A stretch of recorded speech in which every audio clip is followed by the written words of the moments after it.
Si la tierra es un tamborcito de barro, juntemos todas las manos hermanadas en un son.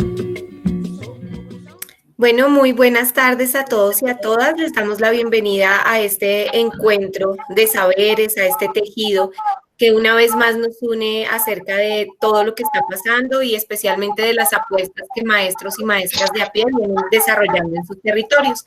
Pues hoy tenemos dos personajes muy importantes que nos van a compartir su experiencia de vida, su experiencia también de trabajo, y pues eso es lo que hoy también nos va a unir en torno a este tejido. Pero antes de iniciar, y justamente como por todo lo que ha venido sucediendo, no solamente en Colombia, sino en el mundo, particularmente en Colombia, frente a, por ejemplo, esta semana la muerte de personas que pues no tenían nada que ver allí, pero sucede y sigue sucediendo, ¿no? Como la injusticia y esa lucha todavía por la paz que hoy tenemos, es una invitación a que desde el espacio educativo también sigamos luchando por la vida y sigamos entretejiéndonos para pues no desmayar en ese intento. Y justamente para no desmayar en ese intento, en el día de hoy nos acompaña una persona también muy importante para Anita y para mí, es uno de nuestros primeros estudiantes, Johan. Yojita, no sé si estás por ahí. Johan, nosotros lo conocimos desde que estaba muy, muy pequeñito en la localidad de Usme, una localidad que en ese entonces fue bastante vulnerable. Y Yojitan, recuerdo que él decía que no iba a salir adelante y pues hoy está aquí. Yojitan, no sé si quieras presentarte un momentito, puedas encender tu cámara y saludarnos.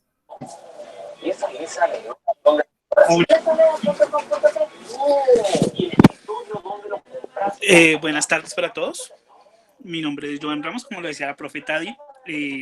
Yo pertenecí o estuve en la localidad Quinta de Usme. Fui estudiante en su comienzo de expedición.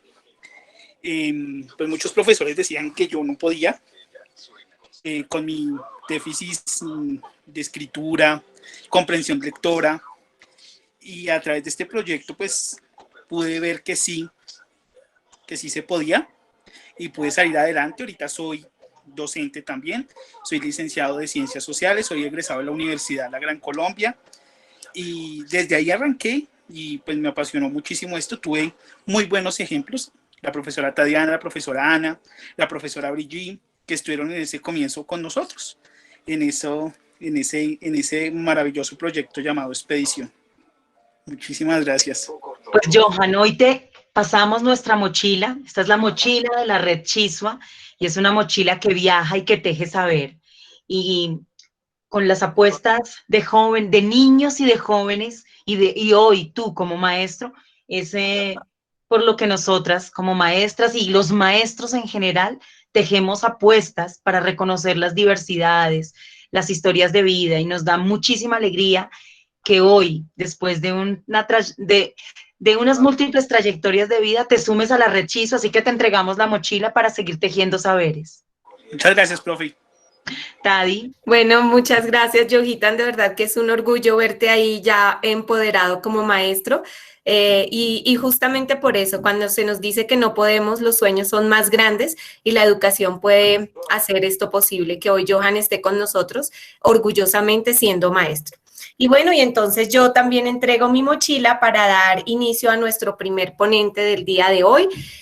Quiero entonces presentarles a Marco Aurelio Venegas Polo.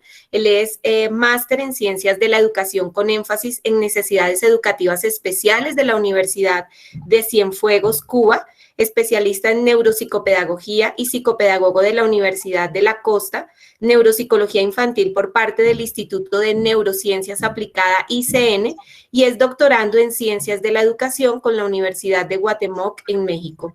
Él nos acompaña hoy con una disertación acerca de experiencias interculturales para un aprendizaje significativo, repensar la educación. Maestro Marco Aurelio, adelante, el espacio es suyo. Muy buenas tardes a todos y todas desde los diferentes países que nos acompañan. ¿Me están escuchando bien? Sí, Sí, te Marco. estamos escuchando bien. Bueno, un saludo muy caluroso, ¿cierto? Como les decía, a todos los representantes que he podido ver de Argentina, Cuba, México, Chile y de pronto algún otro país que se me escapa, y a Colombia, a todos nuestros compatriotas que están acá y que han seguido a lo largo de estos meses este encuentro de Tejiendo Saberes. Y desde Barranquilla los saludo muy calurosamente en este espacio que me da la oportunidad de presentar unas experiencias que se vienen desarrollando desde la Universidad del Atlántico. Yo actualmente coordino un programa de educación infantil en el cual las maestras en formación, ¿cierto? Y todo el colegiado, todo el equipo de trabajo, pues apuntamos a la transformación social, no es solamente a la adquisición de unos saberes, sino a la transformación de un ser humano que desde su formación y desde su actitud de vida pueda transformar las sociedades de nuestra región Caribe y de Colombia y del mundo entero si le es la posibilidad.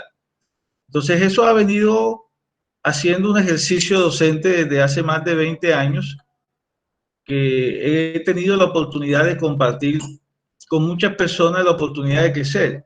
Asimismo, la oportunidad de formarme en el exterior hace muchos años, en 1998 en Cienfuegos, Cuba, que fueron 2 años, casi 3 años de experiencias, y haber compartido con gente también de muchas partes del mundo sus diferentes anécdotas y cómo eso ha enriquecido mi vida no profesional.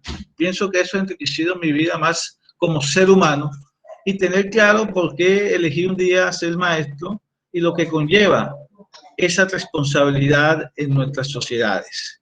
Eso me ha dado la certeza de que cada día somos aprendices, que cada día que nos reunimos con todos nuestros estudiantes y todas las personas que interactuamos nos permite comprender y conocer el mundo. Y eso nos amplía la visión de lo que somos, y por eso hoy quiero compartirles desde el programa que vengo orientando desde hace varios años, una experiencia que se viene desarrollando en la región Caribe.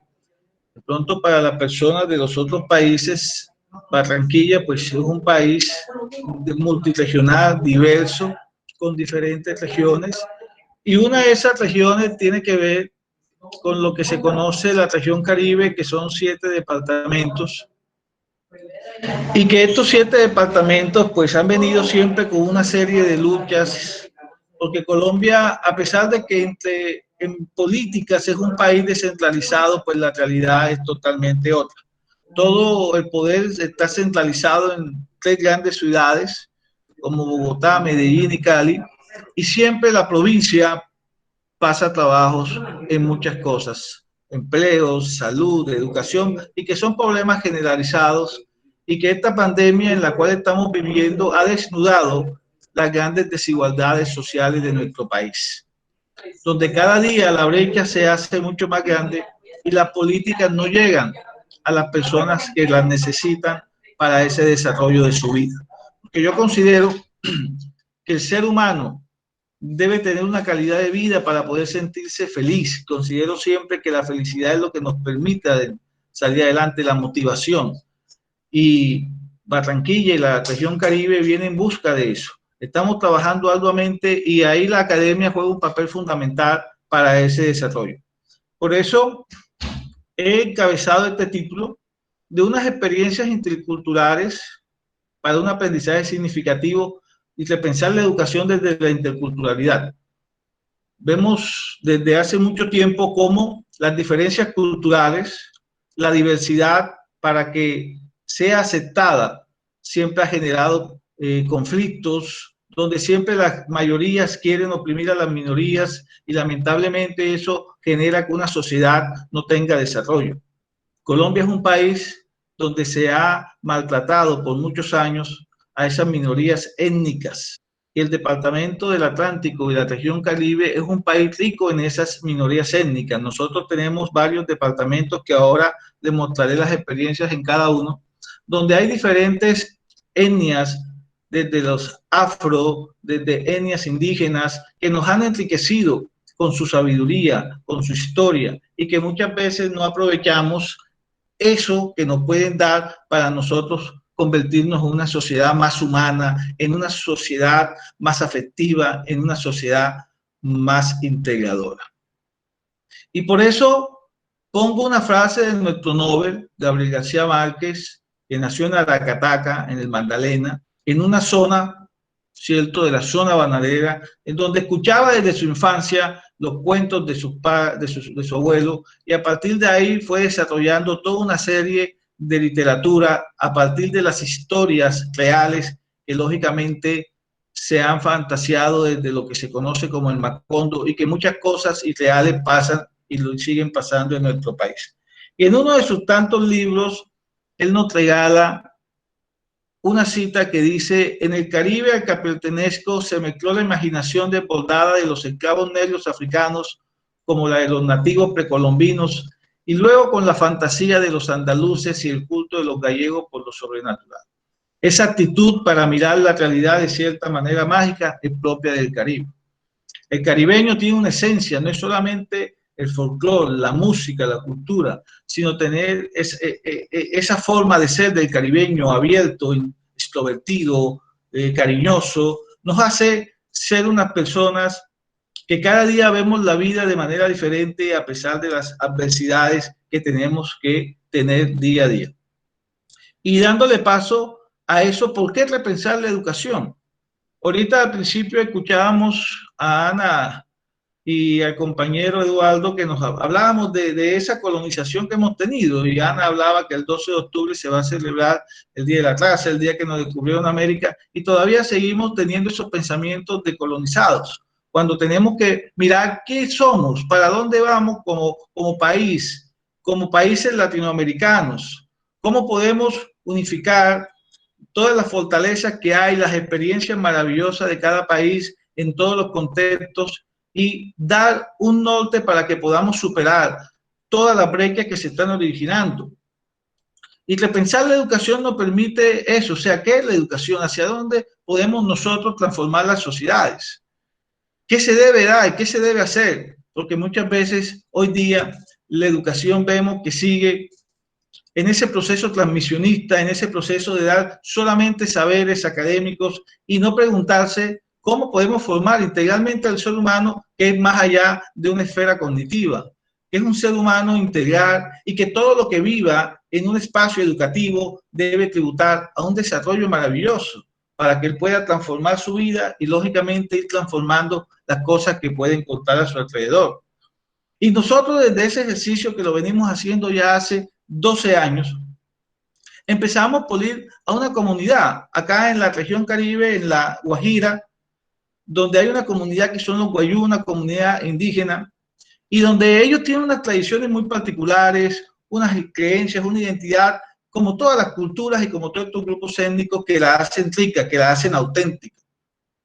Y ese ejercicio de repensar la educación empezó con un café, con unos compañeros de trabajo, porque teníamos que sacar a nuestras maestras en formación, que estudian pedagogía, que estudian educación infantil, y darles a ellas la oportunidad de que vivieran de primera mano lo que es la realidad de las infancias en el Caribe colombiano. Salir del libro, salir del aula y poder ir a ese espacio, a ese territorio, y durante todo este tiempo mirar cómo es la cultura de esos guayú, cómo es su religión, cuáles son los cantos, cuál es la música, cuál es la literatura propia que tienen ellos, para que ellas desde ese ejercicio docente pudieran comprender que al trabajar con infantes también tenemos que trabajar con el contexto donde se desenvuelven, con las familias, con esas diferentes expresiones culturales que hacen que para otras comunidades no sean aceptadas, pero que para ellos son su razón de ser, son su identidad. Y eso nos ha permitido en todos estos años poder formar unas educadoras que van con un pensamiento abierto de poder comprender que la naturaleza humana es diversa, es diferente y por ende tiene que ser tratada de esa manera. Por favor. Eso nos lleva entonces a mirar ya la educación en un contexto, en un trabajo de campo, en un contexto situado, para poder ir aterrizando todas esas conceptos teóricos que todo maestro en formación va adquiriendo y poder entender este ejercicio que desarrollamos en otra comunidad, que es la comunidad Zenú, en otro departamento, que es el departamento de Córdoba, donde ahí pudimos comprobar las diferencias que hay entre una comunidad y otra. Por ejemplo, mientras que la comunidad Wayuu se presenta de nutrición, abandono en la primera infancia y que hay unas cosas muy particulares de esa cultura, vemos que en la comunidad Zenú hay otra mirada desde la nutrición, que es importante para los niños y niñas de esas comunidades, desde los huertos caseros que ellos tienen, desde los alimentos autóctonos que ellos producen, y cómo pasar días y a partir de todos estos años comprender esas diferentes formas. Al mismo tiempo, empezar a desarrollar procesos de neurodesarrollo con esos niños y niñas para mirar cómo está su estado, su talla, su peso, su estado nutricional.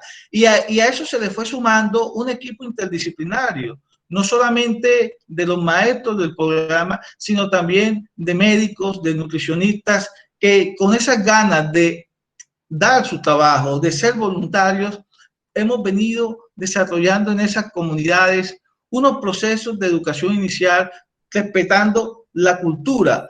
Y es maravilloso porque para nosotros llegar ahí, pues lógicamente fue todo una antesala de hablar con el cacique, explicar el proyecto, cómo nosotros no íbamos a intervenir en esos procesos culturales, porque lógicamente ellos siempre tienen unas barreras porque pueden perder esa identidad. Y poder conseguir que nosotros como maestros lo que queríamos era aprender de ellos. Y a partir de ese aprendizaje, pues lógicamente también contribuir a ese desarrollo de esas comunidades, no solamente con el trabajo con los niños y niñas, sino con la orientación a la familia. Y eso nos ha permitido entonces comprender esas experiencias de la diferencia, de la diversidad cultural, de que se puede convivir, de que se puede coexistir las diferentes culturas, donde cada cultura puede colaborar a otra en esos aspectos positivos, pero que sin perder su esencia. La otra diapositiva, por favor. Y ahí vemos, por ejemplo, en la imagen que están viendo, ¿cierto? Que todo ese trabajo, como podemos ver en la diapositiva, nos dieron nuevos espacios para el diálogo. Nosotros desde la licenciatura hemos optado por un diálogo reflexivo, porque la situación como contexto situado, como mencionaba, es eso, es la reflexión de lo que encontramos, de lo que observamos, porque no solamente estamos formando un maestro para que desarrolle procesos en un aula y en un entorno educativo, estamos formando maestros para que se formen como sujetos políticos, como sujetos sociales, como sujetos que hagan parte de un país y que tengan voz y voto de una manera adecuada para poder ir cambiando y transformando las sociedades donde ellos van a estar. Yo soy un creyente de que el maestro, después que tenga las capacidades y las ganas de hacer las cosas adecuadamente, puede cambiar vidas y lo hemos logrado.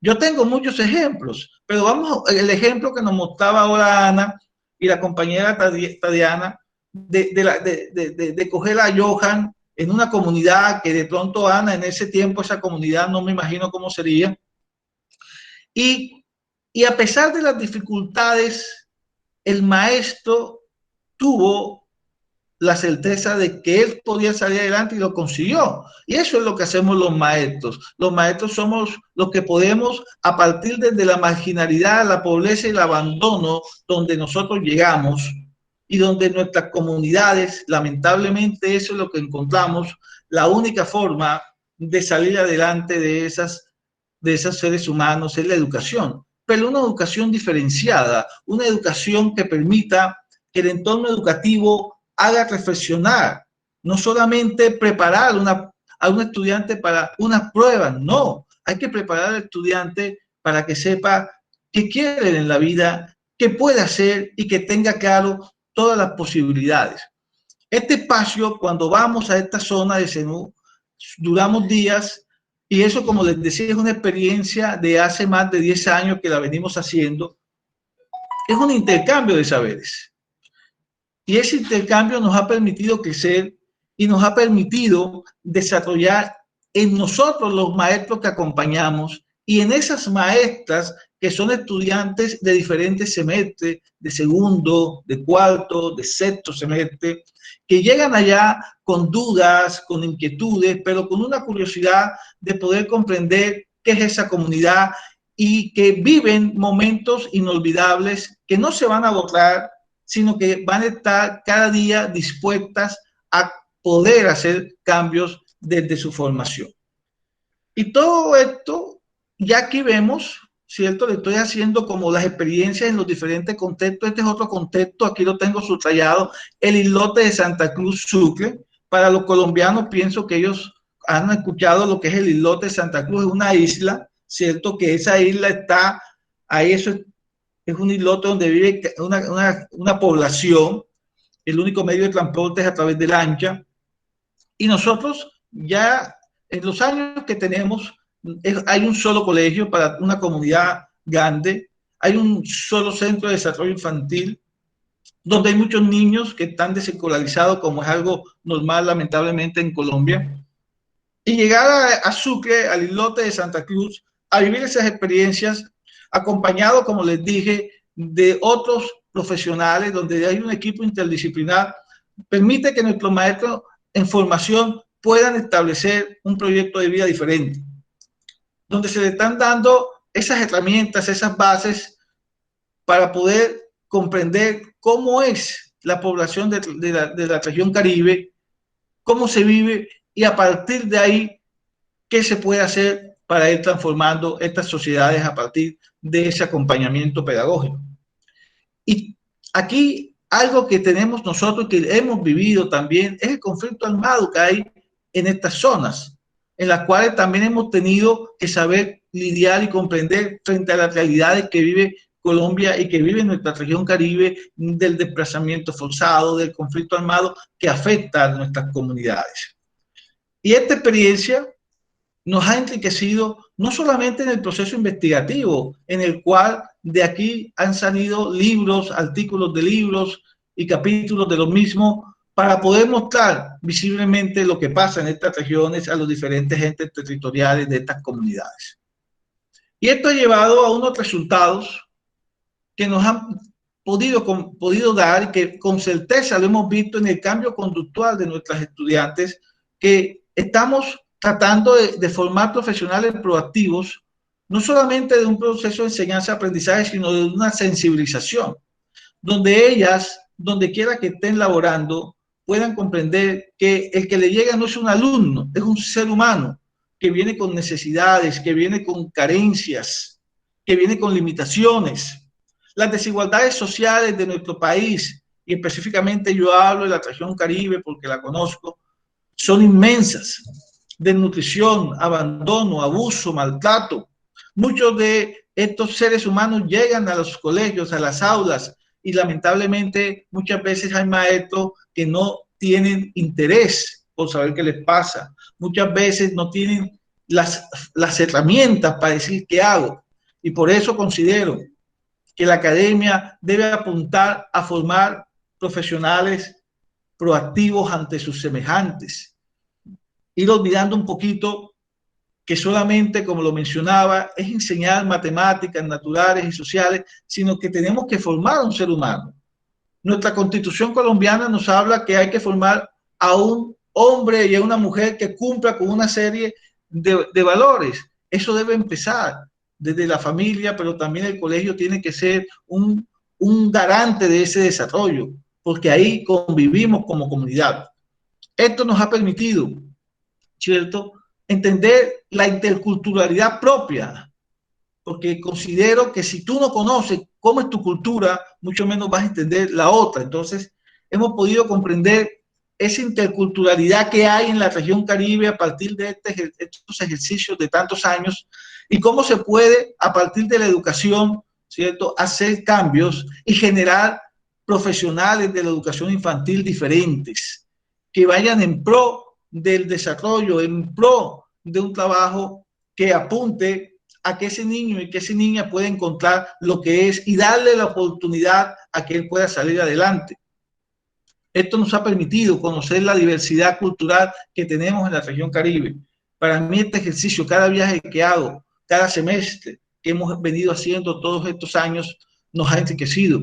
Estar 4 o 5 días en estas comunidades, en cada una de ellas, con nuestros maestros, con nuestras estudiantes, nos ha permitido ampliar nuestro proceso formativo y cada día mirar nuestra actuación pedagógica, hacia dónde debemos apuntar, qué debemos mejorar, cómo debe ser la educación superior en nuestro país, qué tipo de profesionales estamos lanzando a la sociedad para que puedan hacer cosas totalmente diferentes. Y recojo un concepto de Sabasa y de Echeverría que dice que la educación intercultural no es solo para los inmigrantes o población minoritaria, sino para todos los ciudadanos, para toda la población. Y ese concepto es un concepto abarcador. Todos somos diferentes, todos somos diversos. Y tenemos que ir comprendiendo eso. No importa si eres blanco, si eres negro, si eres indio, si eres alto, si eres bajo, si eres gordo, si eres flaco, si eres de una orientación sexual diferente, si eres de un credo, de una política, de cualquier cosa. Hay algo que nos une que somos humanos.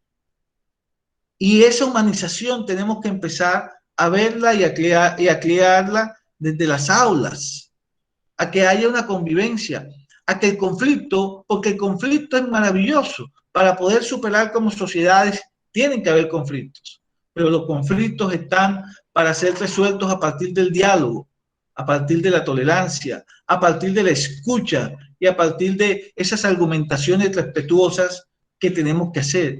Y considero que todo eso empieza a formarse en esas experiencias de la infancia que van a ir haciendo capaz un desarrollo integral y que podamos tener unas sociedades que sean solidarias, que sean respetuosas.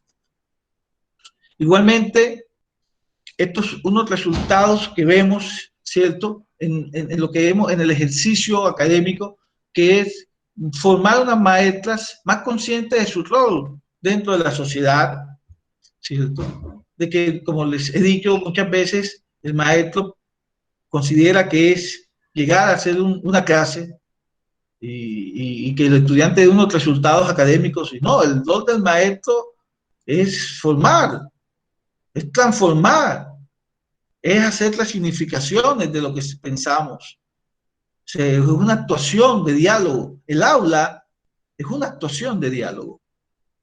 Y por eso hay que ir mirando cómo se van cambiando esas relaciones entre docentes y estudiantes, donde todos podemos aprender. Igualmente, nos ha permitido el desarrollo de procesos investigativos, ¿cierto? Bitácoras de acciones, reflexiones pedagógicas en cada una de las 4 comunidades indígenas que hemos visitado, donde hemos podido experimentar las tradiciones de los mayores, de los caciques, cómo nos han enseñado muchas cosas que para nosotros no teníamos ni idea. El fortalecimiento de competencias socioafectivas y compromiso de la transformación social. Hoy día es fundamental, y eso está totalmente demostrado, de que hay que formar vínculos emocionales fuertes en nuestros infantes.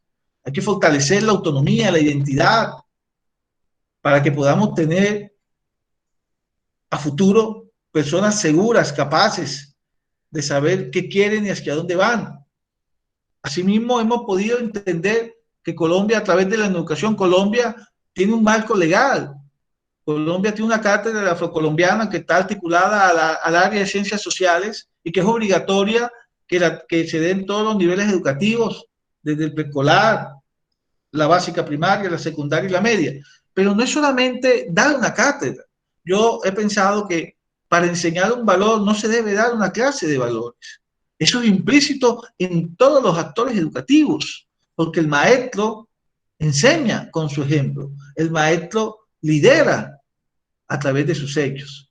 Yo considero que las cátedras de valores de afrocolombianidad y demás, lógicamente hay personas que se pueden especializar, pero todos nosotros, los maestros, el aula tenemos que dar que eso está ahí, que somos diferentes. Cuando tú te ves con tus estudiantes y lo pones a que ellos se vean y que se digan en qué son iguales y en qué no, estás haciendo que ellos piensen en que somos diferentes, en el cabello, en la cara, en las facciones, así seamos de una misma cultura, de un mismo grupo, por decir, blancos, mestizos, trigueños. Colombia es, como decimos acá, un sancocho de culturas.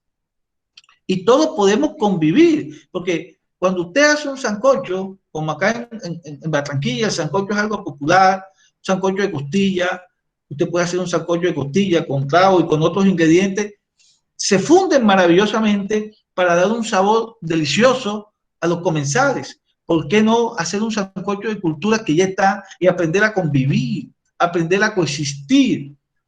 Y eso nos ha permitido esos resultados de reflexiones pedagógicas en torno al objeto de estudio de nuestro programa, que es la infancia, y esas infancias diferentes de acuerdo a los contextos donde hay en nuestra región Caribe, y que ellas tienen que ir preparadas para saber cómo abordamos educativamente estas diferencias. Y ha sido un impacto, porque ese impacto nos ha permitido sistematizar la práctica educativa, que nos ha permitido transformar nuestros pensamientos como maestros, y que eso ha hecho que esas muchachas y muchachos de la Universidad del Atlántico, del programa de educación infantil, salgan con una mirada diferente de lo que es la interculturalidad, de lo que es el trabajo pedagógico en las comunidades, y cómo ellos, a partir de su actuación, pueden hacer grandes cambios en la sociedad. Porque los que podemos cambiar estas sociedades es desde la educación, desde la formación que tenemos para poder tributar a nuestra sociedad. Esta es mi presentación, espero les haya gustado, espero haya calado en sus pensamientos. Es la experiencia que quería mostrar de lo que venimos haciendo desde hace una década acá en Barranquilla. Maestro Marcos, muchísimas gracias por esta brillante disertación y además por inspirarnos, ¿no? Tiene muchísimos comentarios positivos, exaltando justamente la labor para recuperar ese reconocimiento de las otras culturas y, como dirían las comunidades indígenas, salir de casa adentro hacia casa afuera. Eso es realmente como la importancia para seguir formando también a nuestros maestros y maestras. Entonces, bueno, la invitación, voy a permitirme leer algunas de ellas. La maestra Rosa Lilia nos dice: repensar la educación es un ejercicio pedagógico, dando herramientas para lograr formar a los educadores con un gran compromiso social mediante experiencias interculturales para lograr un aprendizaje significativo, respetando las características de los distintos grupos étnicos. Gracias por su aporte desde Córdoba, Argentina. Asimismo, hay otras exaltaciones que le invitamos a que por favor las revise en el chat, y algunas preguntas que las iremos a responder hacia el final de este momento. A continuación, entonces, quisiera darle el paso a nuestro siguiente ponente, mientras que el maestro Marcos lee todos los comentarios que le han realizado. Y pues bueno, ahora nos vamos a viajar justamente a Chile desde la voz del maestro Eduardo Guzmán Utreras. Él es doctor en psicología, psicólogo educacional, magíster en psicología educacional de la Universidad de Santiago de Chile, académico de las cátedras Psicología Educacional y Metodología de la Investigación en la Universidad Santo Tomás de Santiago de Chile. Además, es investigador del Centro Interdisciplinario de Innovación Educativa, CIED. Y hoy nos acompaña con una ponencia que se titula Entre lo académico y lo emocional en tiempos de crisis, el profesor en contrapunto. Maestro Eduardo, bienvenido a este espacio. Desde Colombia, un gran abrazo, y desde toda Latinoamérica, y el espacio es suyo. Bien, muchísimas gracias, colegas. Tatiana, por la presentación. También agradecer inicialmente a Ana Bisset por el contacto y por la posibilidad. Efectivamente, es bastante interesante y también constituye un orgullo para mí poder estar hablando en un grupo de docentes, de profesoras, de profesores, siendo que yo soy en cierto modo un bicho raro, por llamarlo así, ¿no? Una persona que viene desde el ámbito de la psicología. No obstante, de una psicología que se piensa a sí mismo como una psicología que actúa en colaboración y en interrelación con el profesorado, y en ese sentido que no intenta imponer, digamos, ningún tipo de juicio experto por sobre nadie, con el objeto de decir cómo se debe educar. Frente a eso, digamos, por eso es el orgullo, porque de una otra manera también las puertas se abren, y eso es interesante a la hora de poder colaborar con los procesos educativos de una perspectiva compleja y no simplista. Así que por ese lado bien.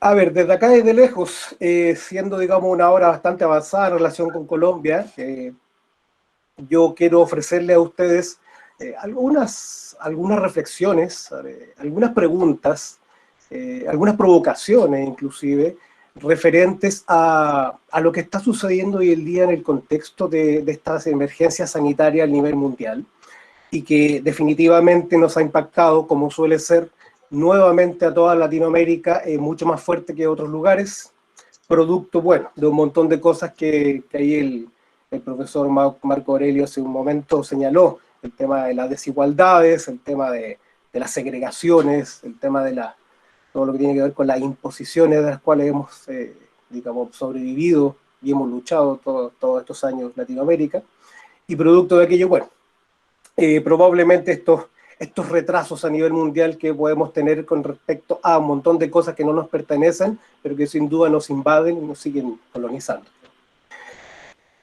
El contexto está, esta situación está, más allá que nos guste o no nos guste, y ha golpeado definitivamente a todos los sectores sociales. Eso está más que claro, y no hay, digamos, por dónde discutirlo. Principalmente aquellos colectivos que han sido mayormente vulnerados a lo largo de la historia por distintas instancias. Y la educación no ha sido la excepción. La educación entendida como nosotros la entendemos, pero también entendida como otros u otras lo entienden. Pero cuando hablamos de educación, sin duda que son dos grandes actores los que se nos vienen a la cabeza principalmente, y no es de perogrullo decirlo, digamos: el profesorado y estudiantado, sin duda. Y acá yo quiero, digamos, presentar algunas, como decía, algunas preguntas, algunas reflexiones, pero en base a algunas evidencias también que hemos podido recoger con un grupo de investigación que tengo acá en Chile, con respecto a la vinculación que existe entre lo académico y el modo emocional, entendiendo lo académico, por supuesto, desde la perspectiva, si se quiere, platónica, donde para ser, digamos, un ciudadano político requeríamos aprender de la belleza de las artes, de la belleza de la ciencia, y esto traducido al día de hoy se reduce a lo que el mismo profesor Marco Aurelio hace un rato decía: el tema de aprender contenidos o aprender información para obtener resultados académicos. Y eso que ha sido exacerbado principalmente a lo largo de los actuales modelos que han colonizado la educación latinoamericana, por un lado, y por otro lado tenemos la emoción, entendida como aquella activación propia del ser humano y del ser humano, y que se vincula precisamente con elementos de tipo biológico, con los afectos, entendiendo el afecto más que nada desde una perspectiva mucho más politizada, y principalmente con los vínculos que nosotros generamos desde el punto de vista sociocultural. En este sentido, y enfrentándose estos dos elementos que parecen ser antagónicos, se sitúa el profesorado, la y el profesor, ¿no es cierto? Por tanto, desde aquí voy a problematizar lo que quiero a ustedes ofrecerles como propuesta. Yo quise partir, digamos, con una primera presentación de Mafalda. Yo me declaro un fan de Mafalda, un seguidor de Mafalda, debido a que me encanta su ironía, su sarcasmo y su verdad también. Su anhelo de justicia, y al mismo tiempo la forma en la cual intenta transmitirnos un mensaje que netamente es latinoamericano. Y seleccioné esta tira, digamos, esta tira cómica que aquí aparece, que me parece bastante, ¿cómo decirlo así?, como representativa de lo que nos ha estado pasando en estos tiempos de pandemia.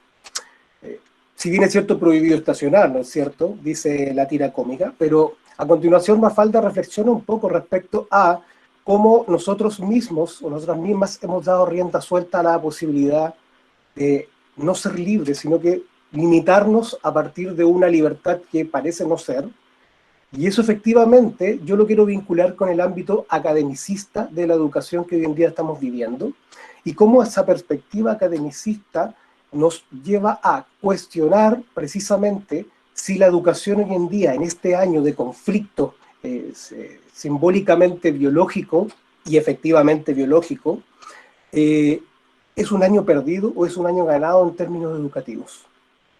La siguiente, por favor.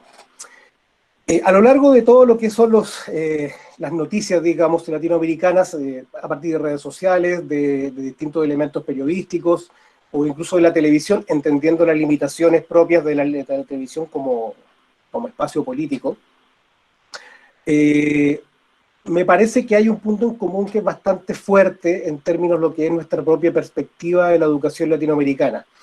Y esta perspectiva tiene que ver con justamente una crisis que se viene arrastrando hace muchos años con respecto a la normalización, el excesivo academicismo, la consideración hiperintelectual de lo que son los procesos de enseñanza-aprendizaje, olvidando la palabra desarrollo detrás de aquellos dos elementos, y que va más allá sin duda de lo que es la emergencia sanitaria, pero que hoy en día se ha exacerbado a raíz de las dificultades propias que existen en términos de lo que es desarrollar aquellas prácticas pedagógicas y aquellas prácticas educativas que vinculan precisamente el cómo entendemos la educación desde esta perspectiva, cómo concibimos precisamente el educar, entendido más bien o situado más bien a través de una lógica del pensar que los aprendizajes se reducen a estructuras formales y se desligan de la palabra y del concepto de desarrollo. Y precisamente esta idea, justamente, estas concepciones de educar, han llevado a pensar transversalmente que el año 2020 es un año donde están en riesgo los aprendizajes, o simplemente no van a haber aprendizajes. Es decir, como lo puse ahí en esta lámina de PPT, es un riesgo de pérdida académica. La pregunta ahí yo la pongo entre signos de interrogación, el sin aprendizaje, porque, y yo apelo aquí a cada uno de ustedes, si es que realmente ha sido un año sin aprendizajes, o tal vez lo académico en términos de cumplir con las exigencias rígidas del currículum a nivel de cada uno de los territorios latinoamericanos, ha puesto en riesgo precisamente lo que se ha dicho que tenemos que aprender como importante, pero ha dejado de lado la forma de pensar las cosas que en este momento, de forma situada, son las más importantes. Por tanto, cuando lo académico no solo se cuestiona, como ha sido ya una tradición de hace muchos años, cuando yo por ahí oí hablar justamente mucho de incluso una actividad relacionada con Paulo Freire. Yo creo que Paulo Freire, digamos, es el primero en este momento que se levantaba la mano y yo hubiese dicho, ni siquiera lo académico se cuestiona, no debería estar presente. ¿Por qué? Porque efectivamente no es suficientemente útil, sin duda. Cuando lo académico entonces no es útil, sobre todo en estos tiempos de crisis, cuando tenemos precisamente más que nada urgencias educacionales respecto del no saber actuar, respecto del no saber qué escenario estamos enfrentando y de qué manera también se nos ha impuesto una lógica completamente de incertezas respecto a la enfermedad, producto del famoso virus llamado COVID, se nos enfrentan demandas. ¿Qué demandas hoy en día? Por un lado, tenemos una situación bastante clara que tiene que ver con la cuestión previa. El año actual en Latinoamérica ha inducido al cierre de las instituciones educacionales formales, por tanto, ese cierre no ha permitido sin duda asistir a las escuelas. Vamos a hablar de escuelas en términos generales, pero esto también se extrapola a las universidades, por ejemplo. Al no poder ir a las escuelas, se ha puesto en tela de juicio la continuidad de los procesos de aprendizaje, los procesos de enseñanza, y la pregunta que vuelvo a formular, ¿y los procesos de desarrollo? Al menos en Chile, se habla de que hay un 50% de profesores y profesores que enfrentan esta incertidumbre del no saber qué hacer, producto de no estar en la sala de clases, producto de no poder desarrollar una clase asociada a sus propias concepciones del cómo se debe hacer, no están haciendo, sino que también están enviando material de estudio por medio de correos electrónicos para que los estudiantes puedan responderlo. y solo un 18% de ellos y ellas estarían haciendo clases efectivamente a través de plataformas electrónicas como esta en la cual estamos ahora. La pregunta entonces efectivamente tiene sentido cuando pensamos, ¿y el desarrollo de los sujetos dónde está quedando? ¿Ya? Hemos logrado hacer las adaptaciones curriculares que logren por una parte incluir la cobertura territorial y o digital, pero con un fin que sea situado, contextualizado. ¿Qué está pasando con las personas que están viviendo hoy en día? La vulneración educativa producto de esta situación que yo les mencionaba, cuando las profesores y los profesores también en un contexto de alta vulneración, producto de la emergencia sanitaria y producto de las políticas públicas que se han instalado por parte de los estados, también se ven sobrecargados, sobrecargadas, con altos niveles de estrés, con altos niveles de ansiedad, y finalmente, y aparte de aquello, se les genera la demanda respecto a que deben hacerse cargo no tan solo del currículum, sino que también de la salud mental educacional. Y finalmente, algo que a mí me ha llamado muchísimo la atención, que ha cobrado un significado profundo, y que lo he leído a lo largo de muchas redes internacionales y latinoamericanas. La importancia del hacerse cargo de lo socioemocional o la educación emocional o la emoción de aquellos estudiantes que han sido vulnerados producto de esta crisis. La siguiente, por favor. Está claro hablar de una cosa. La escuela es un espacio, sin lugar a dudas, que desde su propia cultura educacional construida por todas y todos quienes estamos ahí, actúa como un espacio de desarrollo socioemocional. Eso no está bastante tela de juicio, y lo destacan hoy en día organismos tan interesantes como cuestionables, como la UNESCO y la CEPAL. Producto de esto también se ha entendido en algunos países de los cuales yo he podido encontrar información, tal vez las personas que están en otros países de los cuales yo no menciono acá me puedan entregar información valiosa al respecto, pero se han pensado y se han instruido distintas acciones relacionadas con lo emocional. Por ejemplo, en Argentina se habla del plan de contención emocional. En Chile se está hablando de lo socioemocional como un despliegue de competencias transversales al currículum y que debe ser estimulado. En Costa Rica, como el despliegue de recursos para el apoyo socioemocional, y en México, a través del abordaje de aspectos socioemocionales que reconozcan incluso la interculturalidad de todas y todos.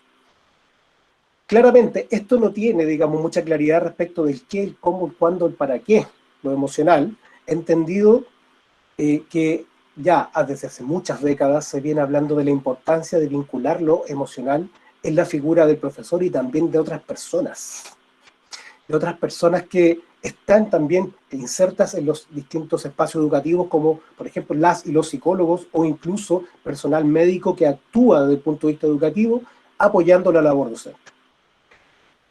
El cuadro que yo muestro acá, podemos ver los dos polos que yo estoy, digamos, poniendo en contrapunto de manera bastante intencionada por lo demás, y pongo al profesor y a la profesora en el medio.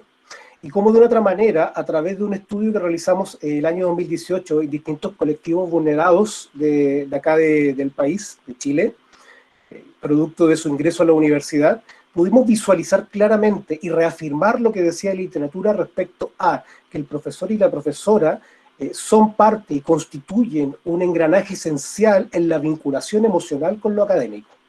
Y que efectivamente, cuando esas prácticas emocionales se vinculan al currículum, son altamente valoradas, pero cuando no se vinculan al currículum, los estudiantes y las estudiantes lo consideran y lo significan como algo de alta vulneración. Y por tanto, producto de esto, se genera la segregación en el caso de la inclusión a otros niveles educativos. ¿Cuáles son los énfasis que los estudiantes y las estudiantes mismos y mismas han presentado en este tipo de investigaciones?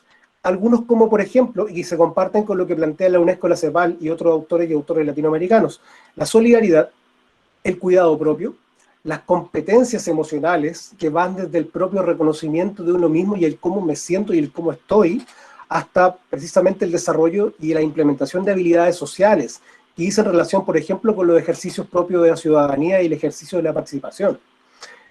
Dicen relación con la salud mental educacional, en términos de cómo la educación nos puede vulnerar mentalmente o cómo podemos aprovechar dichas instancias de los procesos de enseñanza, aprendizaje y desarrollo para justamente sentirnos mejor y sentir que es útil. Y finalmente, en los colectivos que aún así, a pesar de todo, tienen, digamos, más vulneración respecto de las prácticas, de las políticas públicas, etcétera, que los sujetos puedan desarrollar procesos de resiliencia. Todo esto que yo estoy hablando ahora está situado en lo que es la demanda que le están instalando a los profesores y profesoras hoy y a futuro, en términos de lo que son las propuestas educacionales para los tiempos que vienen y para los tiempos también, o como puse ahí, los post-tiempos COVID.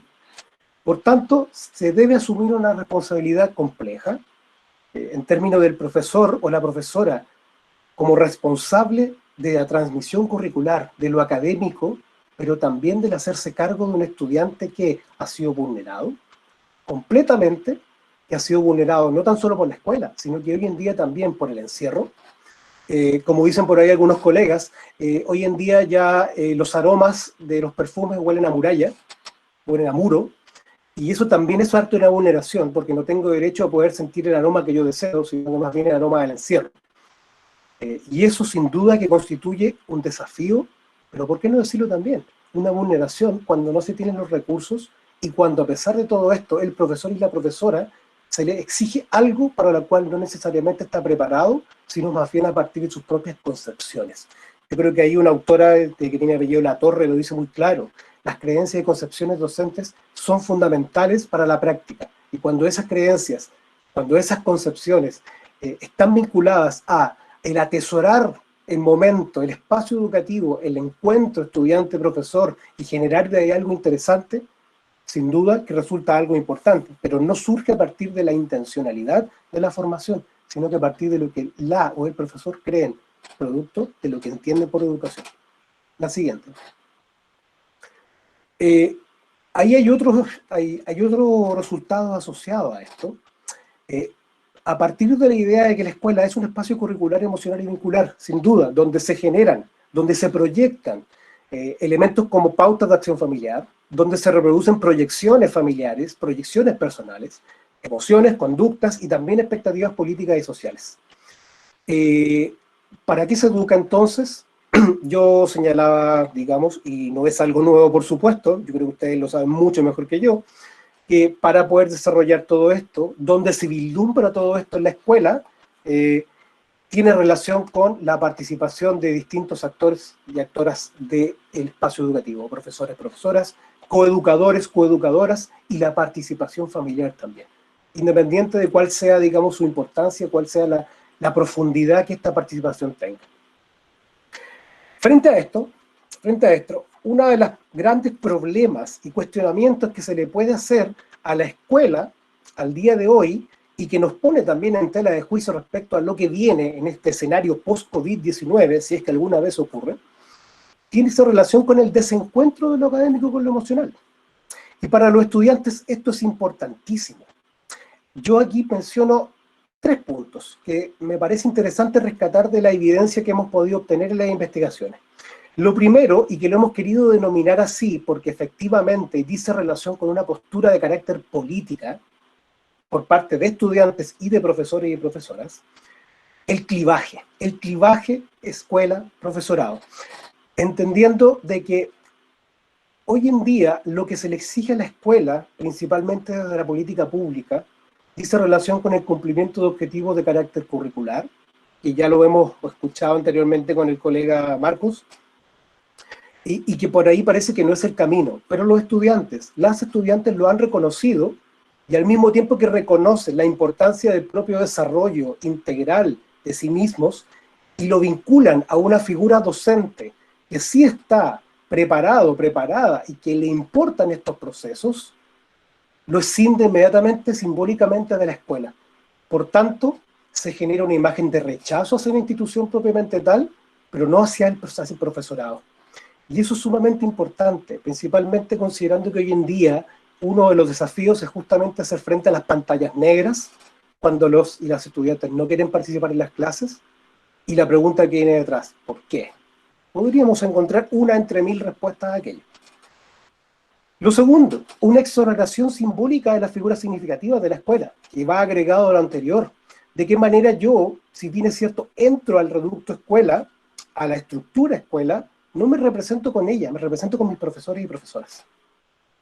Y ojo, no con todas ni con todos, sino con aquellos que para mí significan emocionalmente alguien que genera un vínculo y a través de ese vínculo produce los procesos de enseñanza, aprendizaje y también de desarrollo.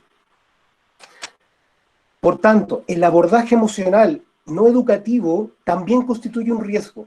De hecho, hay que tener cuidado porque efectivamente también los estudiantes reconocen que un profesor, cuando genera un vínculo emocional, es auténtico, pero también existen vínculos emocionales instrumentalizados que justamente cuando ven o vislumbran a un estudiante como una persona vulnerada, actúan como tal y lo consideran como una persona en desventaja, produciendo un proceso opuesto. En el caso de intento ayudar, pero perjudico más.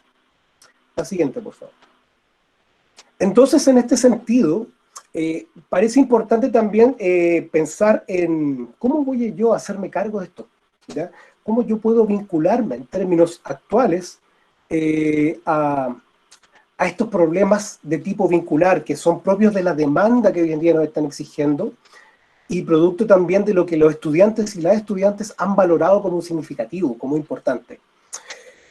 Aquí quisiera así ahondar algo en específico respecto a lo anterior, que dice relación cómo uno de los grandes riesgos, y que me parece importante dejar sobre la mesa, tiene relación con vincularse emocionalmente, pero con un objetivo netamente de cumplimiento curricular. Es decir, utilizar la emoción y el vínculo emocional, la educación emocional, pero al servicio del cumplimiento curricular. Y eso es un grave riesgo, porque él y las estudiantes, cuando vislumbran y son digamos, conscientes de aquello, generan una resistencia propia de adolescentes, niños y niñas. Por tanto, eso es un riesgo alto que corremos cuando desde la urgencia, desde la imprudencia también, no nos reconocemos como sujetos emocionales, sino que más bien nos situamos en la mera reproducción de aquello que la política pública nos intenta decir que tenemos que hacer.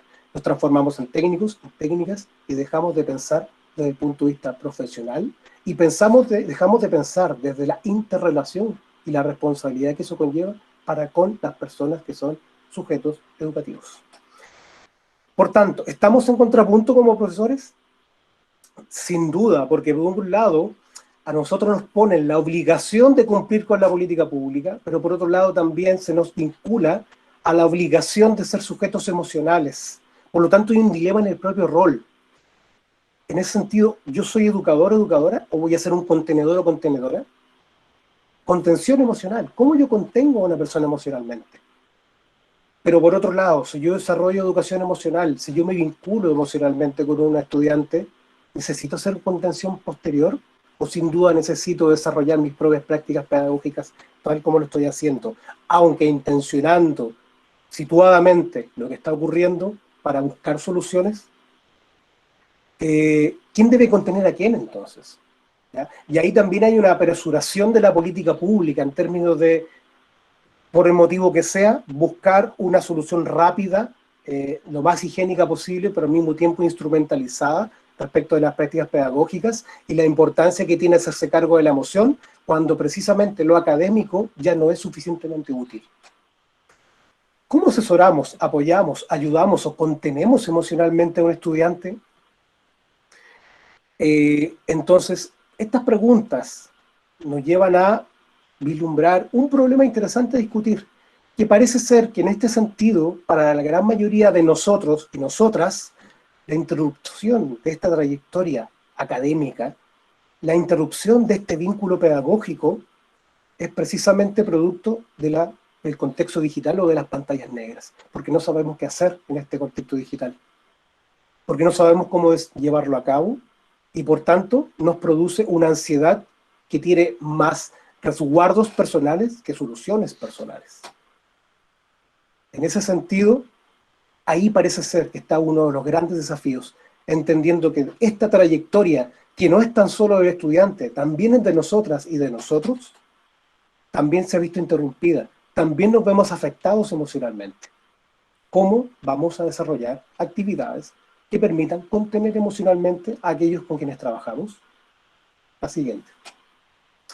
Y aquí, para finalizar, digamos, esta exposición, digamos, estas ideas, quisiera, bueno, vuelvo a Mafalda nuevamente, recurro a ella, y una pregunta que me parece muy interesante. ¿Y cómo yo me pego esto en el alma? Estas cosas que está diciendo esta persona, este sujeto aquí detrás de esta pantalla, por lo demás. ¿Cómo yo hago para hacer todo esto? Hay muchas respuestas, hay muchas propuestas interesantes, hay muchas propuestas desde la pedagogía misma, hay propuestas desde la psicología, hay propuestas de la sociología, antropología, etc. Pero al fin y al cabo, ¿qué hago yo? ¿No es cierto? Porque puedo leer muchas cosas desde el punto de vista académico, pero al fin y al cabo, ¿cómo materializo en el hoy y cómo lo materializo en un futuro post-COVID, donde para bien o para mal, nos guste o no nos guste, lo digital ha comenzado definitivamente a convivir con lo presencial, y volver a la sala de clases ya no va a ser exactamente lo mismo que lo era hasta antes del mes, al menos de marzo acá en Chile? ¿Qué hacer entonces? Para desarrollar un vínculo pedagógico que esté entre lo académico y lo emocional, entendiendo por supuesto de que yo no me puedo desvincular de mis responsabilidades curriculares oficiales. Lo primero, a mi juicio, es desarrollar un trabajo de carácter interdisciplinario e interrelacionado. No podemos creernos superhéroes en este momento. Tenemos que, de una otra manera, trabajar con unos y con otros, un trabajo intercultural, donde distintas culturas de carácter profesional, pero también territorial, puedan de una otra manera manifestarse, puedan decir lo que les pasa, y podamos construir en conjunto, precisamente, soluciones que sean debidamente situadas, y que no sean generalistas, pensando en que, por ejemplo, países tan grandes como Latinoamérica, entre una ciudad y otra, efectivamente hay diferencias y por tanto la expresión emocional incluso puede ser distinta. Desarrollo de la conciencia emocional y de rasgos vinculares asociados. ¿Soy un sujeto emocional? ¿Qué me pasa con sentirme un sujeto emocional? ¿Cómo yo veo a mis estudiantes? ¿Cómo yo genero un vínculo pedagógico? ¿Cómo yo entiendo ese vínculo pedagógico? ¿Qué les pasa a ellos, a ellas, y qué me pasa a mí con lo que estoy haciendo en términos pedagógicos? El encuadre de la relación virtual y no virtual. ¿De qué manera yo también tengo derecho a expresar lo que me pasa y lo que no me pasa frente a la virtualidad? ¿De qué manera yo también tengo derecho a levantar la mano para decir lo que me pasa? ¿O por qué no? ¿Por qué cuando yo quiero expresarme emocionalmente, también puedo apagar la pantalla y decir, no quiero estar en la clase por un motivo? Y la pregunta es, ¿por qué? Si yo me vinculo, hago la pregunta, ¿qué pasa? ¿Cómo están? Lo señalaba, la construcción colaborativa de los roles pedagógicos entre ustedes, profesores y profesoras, pero también con y para los estudiantes y las estudiantes, pero entendiendo una cosa importante, que a partir de la evidencia, los límites y por tanto ese encuadre es importantísimo, porque un estudiante jamás quiere a un amigo como profesor, quiere un profesor y quiere una profesora, y por muy entregados emocionalmente a esa persona, el límite está presente. Cuando se rompe ese límite por parte del o de la profesora o del o la estudiante, algo pasa con el encuadre y tenemos que preguntarnos por qué. Y eso dice relación con aspectos de carácter de encuadre emocional. Vinculación del contenido con la contingencia, discusión permanente. Eso yo creo que no hay que darle muchas vueltas en términos de preguntar y explorar cómo están, qué es lo que les está sucediendo, pero también hablar de qué le está sucediendo a otras y otros. Y en ese sentido tiene relación con despegarse de la obligación curricular. Conversatorios extracurriculares de acuerdo a la planificación de cada uno de ustedes. Hablar extracurricularmente, ¿qué está pasando en otros países? ¿Por qué nos importa eso? ¿Por qué es importante conectarse, por ejemplo, con lo que está pasando en mi caso Chile, con Argentina, con Colombia, con Perú? ¿Qué está pasando con Brasil? Desde el punto de vista no tan solo de la emergencia sanitaria, sino también de otros elementos, por ejemplo, en términos políticos. ¿Y qué nos pasa a nosotros con ello? De una otra manera, vincular también la ciudadanía a los aspectos de carácter afectivo y emocionales. Explorar el mar de porqués. ¿Por qué pasa esto? ¿Por qué pasa otro? Y vuelvo a insistir, y disculpen que sea majadero, ¿qué me pasa? ¿Qué les pasa a ustedes con esto? Colectivo individual, caso a caso. Lo señalaba hace un rato, las pantallas negras también hablan. ¿ya? Y ahí hay que explorar qué es lo que está sucediendo. Hay una curiosidad protegida muchas veces, que dice relación con vulneraciones de carácter familiar o precisamente con que el sujeto se vulnera a sí mismo pensando de que es mucho más útil aprender academicistamente porque ha sido la tradición y para eso necesito una pantalla prendida, porque efectivamente me pueden hacer preguntas y esas preguntas no van en el orden de lo que yo quiero demostrar que sé, a través de pruebas y calificaciones, por ejemplo. Preguntas que ya he hecho, ¿qué te pasa con esto? ¿Cómo lo has hecho? Eso es importante. Yo me he encontrado que la mayoría de los colegas y las colegas de psicología hoy en día están muy preocupados de ver el bienestar ahora, qué es lo que están sintiendo, qué es lo que les está pasando, que es bastante valioso. Pero la pregunta, bueno, ¿y qué han hecho con lo que les está pasando? ¿Qué soluciones han buscado? ¿Qué harían otras personas? Si ustedes fuesen otra persona, ¿qué haría? ¿Qué podríamos hacer frente a esto? ¿Y cómo podemos educar la emoción a partir de aquello? Entendiendo que en algún momento me tengo que vincular con otras y otros. Y vuelvo a lo mismo, sincerar las emociones como profesor o profesora como parte de una experiencia vicaria, porque los estudiantes reconocen, al menos los que se han presentado estos estudios de los cuales yo les hablo, reconocen que un profesor que dice, ¿saben qué? Hoy día me siento triste, porque hoy día de verdad que me siento congojado, porque estoy encerrado nuevamente y yo entiendo lo que le ha pasado a ustedes. Eso lo valoran muchísimo. Para finalizar, otros alcances que tengan relación con la educación emocional, por supuesto, a partir de la cultura, la trayectoria y la experiencia pedagógica de cada una y cada uno de ustedes. Porque yo no me considero un acreedor de la verdad, simplemente un expositor que lo que hace a ustedes es provocarle algunas preguntas, pero cada una o cada uno de ustedes sabe cómo la emoción se produce, se expresa, se manifiesta o se reprime desde cada una de sus propias culturas escolares. La final. Dos frases que para mí fueron potentes en algún momento que las leí durante este año. La verdadera educación no es aquella realizada por A para B o por A sobre B. La verdadera educación es la que es realizada A con B, conjuntamente con la mediación del mundo. Eso lo dice nuestro querido Paulo Freire. Y finalmente, una frase de Gabriela Mistral, coterránea chilena, que es muy añorada respecto a sus clases mágicas, como se les reconocía, en la primera mitad del siglo XX, y dice así: en vano se echa la red ante los ojos de los que tienen alas. Eso, muchísimas gracias por la atención, por la paciencia, y abierto a preguntas, comentarios, críticas o lo que sea. Muchas gracias. Estimado Eduardo, muchísimas gracias por esta disertación que nos compartes. Hay también varios comentarios que nos permiten pensar estas emocionalidades, ¿no?, dentro de los procesos pedagógicos que hoy por hoy estamos viviendo a través de esta situación de confinamiento. Tatiana, tienes entonces la palabra para generar la interlocución con nuestros colegas que han hecho unas disertaciones bastante potentes, ¿no?, y con una riqueza infinita para poder seguir pensando nuestro qué hacer. Gracias, Ani. Bueno, al profesor Eduardo, muchas gracias. De verdad que digamos que ha colocado un tema bastante importante y creo que a todos los maestros también nos ha dejado muy pensativos, sobre todo con esas frases cuando expresa, ha sido realmente un año perdido, y uno escucha como las estadísticas y los comentarios y eso es como lo que queda en un imaginario colectivo. Ha sido un año sin aprendizajes, realmente se ha puesto en riesgo es lo que el currículo dice que se debería aprender. Pero también qué pasa con las emociones de los estudiantes y también de los maestros, esa tensión que pues está dilucidando. Hay algunos comentarios como el del profesor José, dice: profesor Eduardo, gracias, logra una metamirada de la educación, una mirada macrosistémica que alerta sobre la realidad educativa ante la crisis que estamos viviendo. Qué gran provocación reflexiva.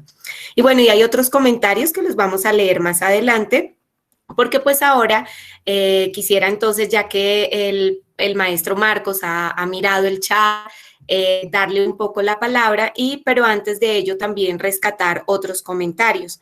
Para el maestro Marcos, la maestra Diana le decía: felicitaciones, profe, excelente experiencia investigativa multidiversa. Gracias por compartir sus saberes, comprendiendo y tejiendo cultura desde los espacios educativos. La maestra Marcela también lo felicita por acompañar a los futuros maestros hacia esa transformación de la realidad y además dice, qué bueno, profe, promover una verdadera pedagogía de transformación. El profe Raúl desde México nos dice, valioso impulsar el desarrollo de la diversidad cultural como parte del currículo escolar y objeto de comprensión. La maestra Marta, es precisamente la interculturalidad la que dinamiza los escenarios, ideas y transformaciones. Gracias, maestro, por compartir esta experiencia. Y justamente frente a esos comentarios en los que hablamos acerca de procesos culturales, pero cuando entramos a mediar en la interculturalidad, que es un proceso mucho más complejo, que no implica solamente como un ámbito, sino que llama a la escuela, tal cual como usted lo decía, la familia, la escuela, la sociedad, a hacer ese proceso intercultural, pues hay dos preguntas hacia las cuales quisiera invitarlo como a hacer este conversatorio. La maestra Diana, por una parte, la maestra Diana Pardo pregunta, ¿cómo surgió la propuesta de dar voz a la comunidad y cómo la voz y la acción pedagógica de los estudiantes en formación se transforma para comprender la realidad multicultural? Y en ese sentido está muy relacionada la pregunta que hace el profe José al preguntar justamente cómo incluyen la interculturalidad en el currículo y en el microcurrículo, que es algo que frecuentemente los maestros se cuestionan porque es algo muy complejo. Entonces, bueno, maestro Marcos, Marcos, yo lo dejo a usted para que siga relatando su experiencia. Bueno, la pregunta que nos hace Marta, pues en esa reflexión, ¿de dónde nace? Lo contextualizo. La Universidad del Atlántico es una universidad pública, ¿cierto? Es la universidad pública de la región Caribe más grande. Esa universidad actualmente tiene 27.000 estudiantes. Y en mucho tiempo, muchos estudiantes de la región Caribe venían a estudiar acá, con algunos apoyos de gratuidad, de becas, etc. Por eso la Universidad del Atlántico hay muchos estudiantes de diferentes culturas. Aquí, de la cultura que hablamos, aquí tenemos estudiantes afro, guayú, zenú, mocaná, y en la licenciatura, lógicamente, empezaron a llegar estudiantes de estas regiones, de La Guajira, de Córdoba, de San Basilio de Palenque en Bolívar. Y a partir de ahí entonces empezó a hacer esas reflexiones en torno a cuando empieza uno a hacer los registros para las renovaciones de los registros calificados. Y a nosotros se nos vencía en el 2010 el registro con una denominación que era educación preescolar. Y en ese momento se empezó, aprovechando el cambio, se empezó a mirar qué población teníamos, cómo llegaban todos estos estudiantes de otras culturas con muchos saberes, con muchos aprendizajes, pero también con muchas cosas que han vivido en su territorio. Y en esa reestructuración curricular, pues lógicamente empezamos a cambiar desde la denominación, la educación infantil, para mirar el contexto de la infancia de una manera más global. Y a partir de ahí, aprovechando, pues lógicamente, el horizonte institucional de la universidad, que nos dice que lo que busca es formar a un profesional íntegro y transformador de realidades. Eso nos da paso a nosotros para que desde el proyecto educativo del programa del 2011 empecemos a articular la proyección social no solamente como una función sustantiva que tiene la educación superior en Colombia, sino como algo que lo podíamos aplicar al territorio de la región Caribe. Y eso nos dio pie para incluir desde el proyecto educativo, desde el currículo, de esa forma, cómo era la mirada del programa hacia su territorio y hacia las personas que venían de esos territorios para nosotros empezar a hacer un proceso de inmersión educativa en esas zonas. A partir de ahí nace, lógicamente, cómo se va a plasmar eso en las cartas descriptivas o en los microcurrículos o en los sílabos. Entonces, lógicamente, tenemos una serie de saberes que confluyen a eso, como la educación intercultural desde la primera infancia, y eso se va articulando hacia también las prácticas pedagógicas, y ahí se ha dado esta experiencia de ir a las comunidades. Por esa razón empezamos a reunirnos en esos años, 2009, 2010, con estas estudiantes de estas regiones y preguntarle, bueno, ¿cómo es? ¿Cómo se vive? ¿Qué imaginarios hay allá? ¿Qué realidades? Y en esos grupos focales pudimos comprender que el programa tenía que salir de la universidad, que el programa tenía que empezar a mirar a esos estudiantes el por qué venían de su territorio a formarse acá, pero cómo nosotros teníamos que responder a esa identidad cultural. Y a partir de eso se hace un plan de estudio, lógicamente, que responda a todas las áreas del saber para formar a un maestro en educación infantil, pero apuntando a una proyección social que nos permita mirar una mirada no solo desde la multiculturalidad, sino pasar de que, aunque somos iguales, somos diferentes. Eso es un principio de la interculturalidad, a respetar las diferentes creencias, imaginarios, identidades culturales de estas regiones. Y entonces empieza un trabajo lógicamente teórico que hay que dar con los profesores, con los estudiantes, formarlos en eso. Pero eso tenía que irse a esa realidad, porque una cosa es dar ese proceso académico, pero si tú no lo llevas a la realidad de que estos estudiantes puedan hacer esa inmersión, de interactuar no solamente con la infancia, sino con la familia, con la comunidad, con las personas, eso nos ha permitido poder establecer una experiencia intercultural e investigativa rica a partir de esto que les estoy comentando. Y es lo que hemos venido haciendo y cada vez, lógicamente, enriqueciendo mucho más que el programa sea un programa de relevancia social en la comunidad del Caribe y no solamente esté centrada en el ámbito de la universidad, sino que salga, y eso lo hemos logrado. Muchas gracias, maestro Marcos. Muy importante, además, la voz que se le da dentro del currículo, ¿no? Que es algo bastante complejo, pero justamente cuando hablamos de procesos interculturales no es solamente cruzar las prácticas, sino trascender también esa mirada desde el currículo, que es bien importante. Y usted también ahí plantea un punto fundamental, y es que aquellos estudiantes que pertenecen a un lugar y van a estudiar a otro, pues también deben seguir fortaleciendo su cultura, es decir, no dejarla de lado porque voy a un lugar, sino ese diálogo también que se gesta con el otro para seguirse empoderando.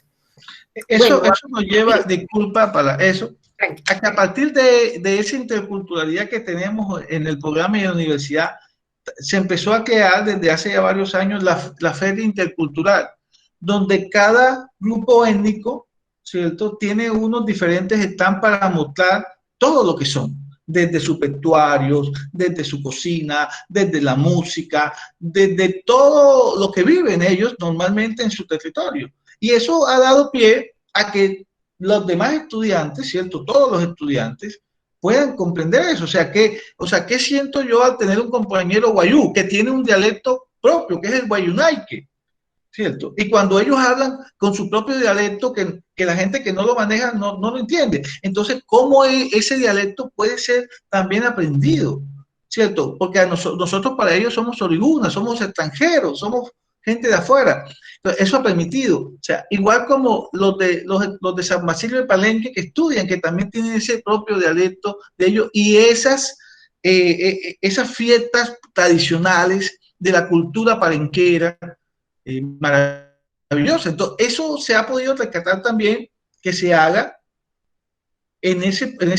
para que toda la comunidad universitaria, estudiantes, docentes, administradores, todo el mundo, y eso se habla a la comunidad que quiere entrar a mirar y comprender qué es la región Caribe. Que la región Caribe no solamente son las ciudades, ni los municipios de mayor trascendencia, sino que es todo. Y en ese entramado de seres humanos hay culturas que tenemos que conocer, que tenemos que respetar y que tenemos que seguir protegiendo para que no se extingan. Muchas gracias, maestro Marcos. Hay otros comentarios, dice la maestra Tamara, grandes reflexiones, repensar la pedagogía, la educación y la importancia de la salud mental educacional, que pues tanto los dos ponentes lo han puesto también, digamos que en esta discusión. Agradecida de esta experiencia tan integral, enriquecedora, diversa y reflexiva de cada expositor. La maestra Marcela dice, qué bello, esclarecedor, rico e interesante encuentro. Gigantes voces del quehacer pedagógico. Gracias por la interpelación y reflexión situada. Bueno, y en ese sentido, entonces quisiera en este instante también darle la palabra al maestro Eduardo, porque para él hay algunos comentarios también. El maestro James dice definitivamente un lugar para el encuentro del saber latinoamericano. Gracias por la oportunidad de crecer académica, social e intelectualmente. El maestro Alfonso dice, todas estas claridades se han de tener en cuenta para la redimensión de la escuela y el quehacer docente. Marcela Fabiana, por su parte, dice, gracias psicólogo educador por tantas palabras y posicionamiento esclarecedor. Y Marcela también dice, usted contribuye a la interpelación del quehacer pedagógico en este contexto de gran incertidumbre. Digamos que en ese sentido también hay un gran cuestionamiento frente a todo lo que está pasando en esta época de pandemia, porque ha sido una posición pues bien compleja para niños, niñas, jóvenes, para la familia que ha debido afrontar también como otro modo de vida. Pero digamos que también siempre queda como el maestro que está afrontando, que está posicionando, que está, digamos que lanzando incluso nuevas propuestas. Y queda en entredicho también qué está pasando con el maestro. Justamente la maestra Diana pregunta, bueno, primero lo felicita, es importante valorar lo emocional del sujeto. Mi pregunta es, en el reconocimiento de lo emocional, ¿es viable reconocer las emociones del maestro en este proceso educativo? Adelante, profe Marcos. Yo. Bueno, muchas gracias a todas y a todos por los comentarios, digamos. Definitivamente sí, a mi juicio sí. Definitivamente tenemos que reconocer las emociones y ponerlas sobre la mesa. Yo en ese sentido apunto a todo lo que dice en relación con las experiencias vicarias dentro de la sala de clase. Más que la sala de clase, el aula de clase. Entendiendo el aula como algo mucho más allá del lugar donde están las sillas, ¿no? Sino que la escuela en general, yo para mi gusto es un aula de clase que se transforma dependiendo de cada uno de los momentos. Y ahí yo creo que es fundamental utilizar la emoción en el sentido educativo. Y para eso tengo que mostrarla. Y mostrarla implica también educar. Porque efectivamente, y eso ya yo creo que todas y todos lo sabemos, las niñas, los niños, las y los adolescentes, y por qué no decirlo, las y los adultos también aprendemos observando.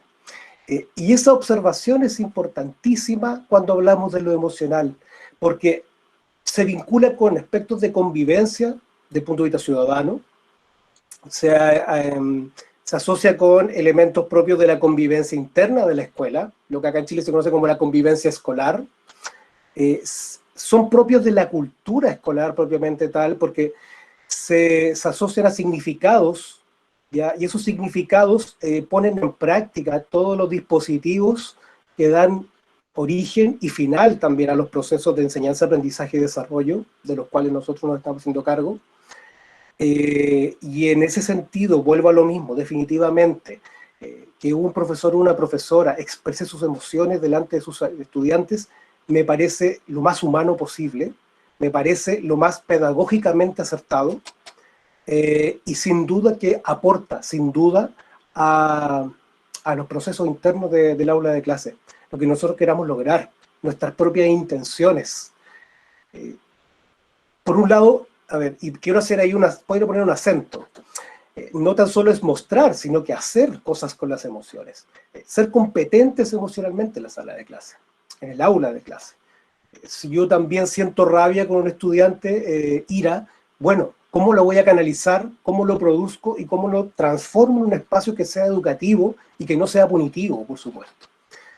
Y ahí está el arte de la emoción y el arte del cómo uno vincular dicha emoción con el espacio pedagógico que ustedes están desarrollando. Gracias, maestro Eduardo, de verdad por este interesante ponencia, reflexión, que pues a todos nos deja una gran enseñanza. Como lo dice Marcela, ha sido un año perdido, nos invita a trascender lo meramente cognitivo curricular, es decir, ir más allá, que es realmente lo importante, ¿no? Y todos los aprendizajes que se gestan en la vida, en el camino, en la posibilidad de decir lo que estamos sintiendo también. Y pues Marcela nos ha pedido colocar parte de las tiras de Mafalda que usted también nos inspiraba.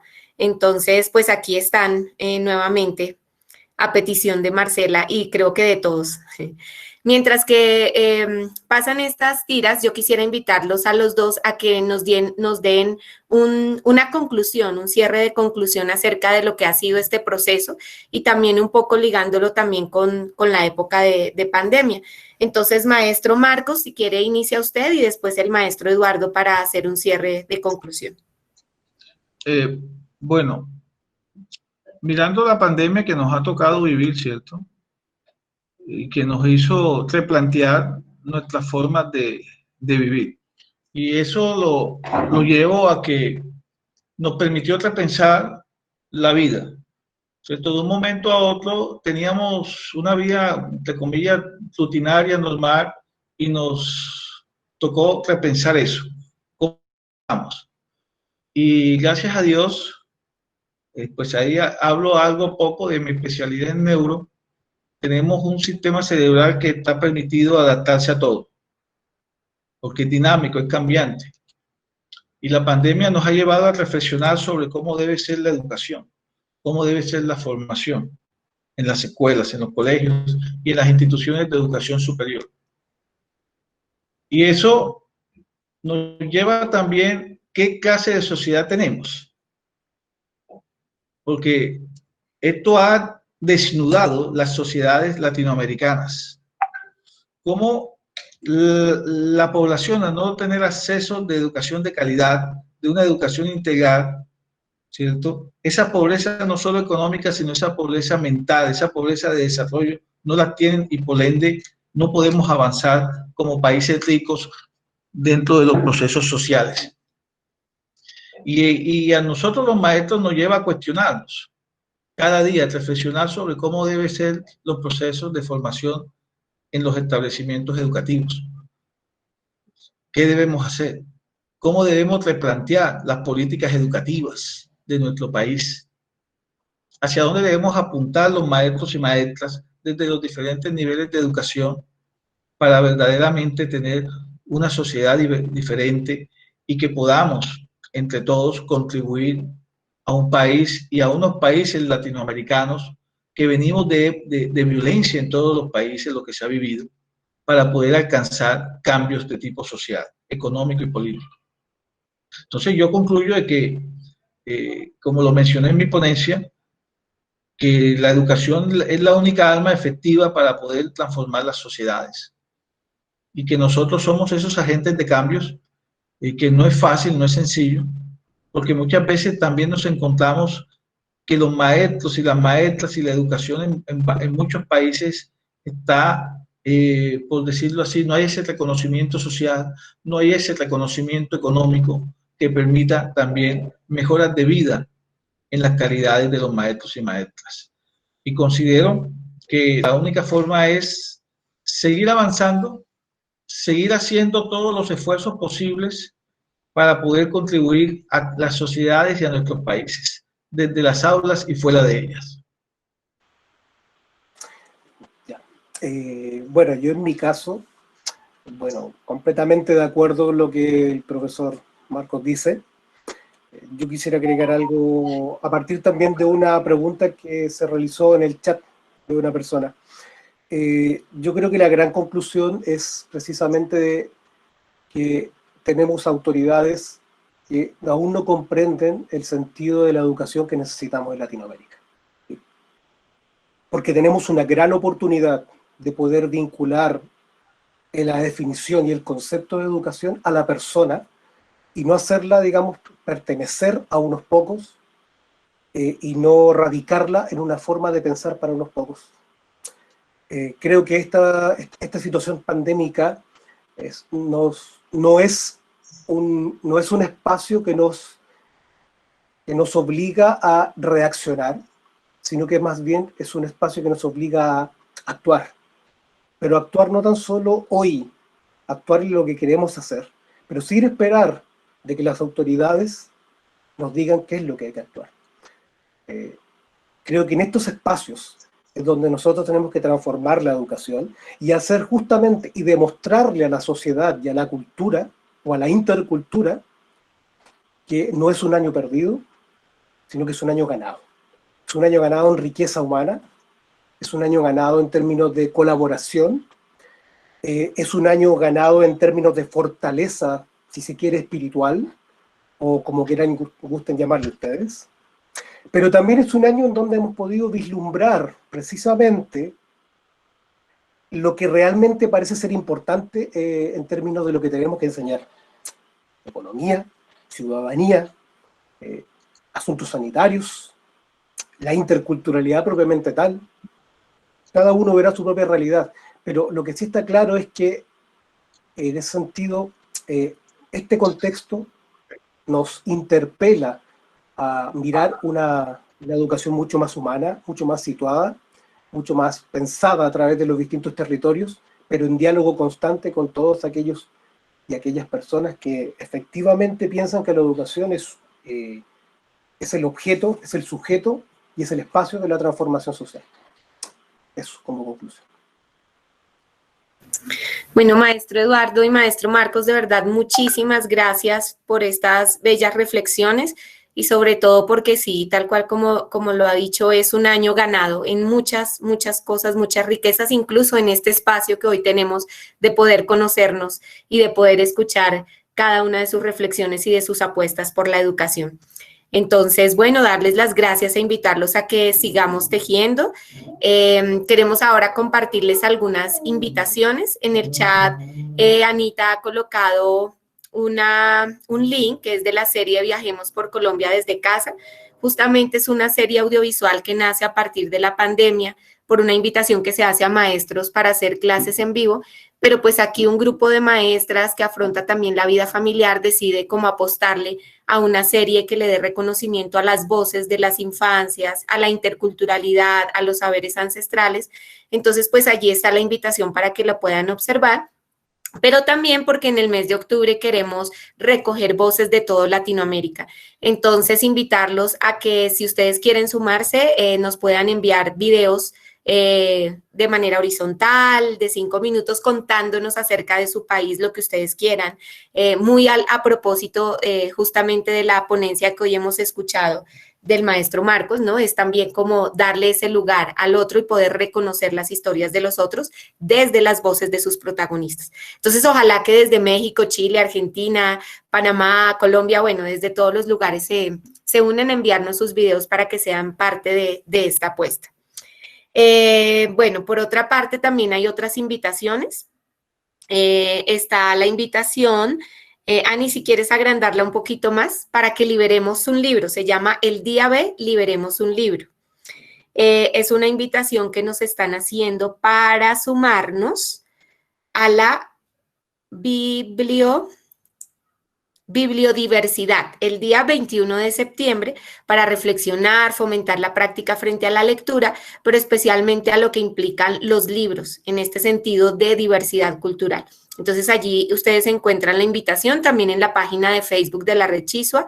Participa con una fotografía en la que muestres de forma creativa tu experiencia con la lectura.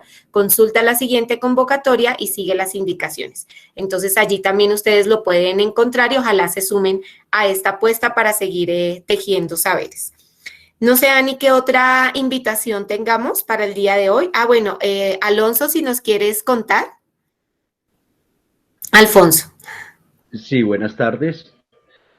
Desde el grupo Impact del CEID Adida estamos invitando para el 3 de octubre a nuestro 8º seminario taller Paulo Freire, Educación Alternativa, Freire siempre Freire, y que tenemos unos invitados de lujo, ¿sí? Y dentro de 8 días también es el primer conversatorio sobre perspectivas de la educación rural, la voz de las prácticas docentes de la UPTC de Tunja.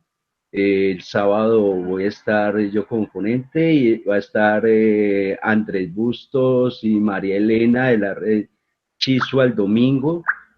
Entonces también cordialmente invitados a estos eventos. Muchísimas gracias, Diana. Muchísimas gracias, Ana Briset. Ahí pasamos la mochila de este diálogo de saberes entre maestros de a pie, como dice Ana Briset. Gracias, Alfonso. Entonces, bueno, cordialmente invitados. Por otra parte, hay una presentación de un libro que se titula La evaluación evoluciona, transforma y cambia la acción pedagógica. Esta ha sido realizada por las investigadoras, la doctora María Alicia González y la doctora Patricia Cristina Guzmán. Este encuentro será moderado además por la doctora René Isabel Mengo y el doctor Pablo Tenaglia, que nos ha estado acompañando y que es uno también de los precursores de este seminario. Así que pues estamos todos cordialmente invitados a este interesante diálogo y pues a esta presentación del libro. Y finalmente tenemos el primer conversatorio sobre perspectivas de educación rural, la voz de las prácticas docentes. Muy también al lugar acerca de todo lo que está pasando y también para darle voz y rostro a nuestros territorios rurales. Y este se desarrollará el día 19 y 20 de septiembre y pues allí tendremos algunas mesas de trabajo, algunas ponencias de apertura. Estamos pues todos invitados también a que podamos participar de este interesante conversatorio frente a la ruralidad y también frente pues a la interculturalidad, que implica también darle voz y rostro a los demás. Entonces, pues allí están las invitaciones, como les decimos, ustedes los pueden encontrar en la página de Facebook de la Red Chisua, ahí se acaba de colocar también el link en el chat, y pues allí están todas las invitaciones para que ustedes puedan degustarlas, para que sigan aportando saber y pues sigamos también enriqueciéndolos los unos a los otros. Y pues bueno, creo que por el día de hoy no es más, darles un abrazo nuevamente. Gracias por acompañarnos en este espacio, gracias por seguir tejiendo saberes. Yo entrego mi mochila para que a lo largo de esta semana cada uno de sus hilos de saber, de experiencias, de vida familiar y de emociones, como nos decía hoy el maestro Eduardo, nos vuelvan a seguir uniendo para no olvidarnos tampoco de nosotros mismos como maestros y en esa medida también podamos darle a los demás. Al maestro Marcos y al maestro Eduardo, muchísimas gracias por estas interesantes y propicias reflexiones. Un abrazo para todos, feliz tarde.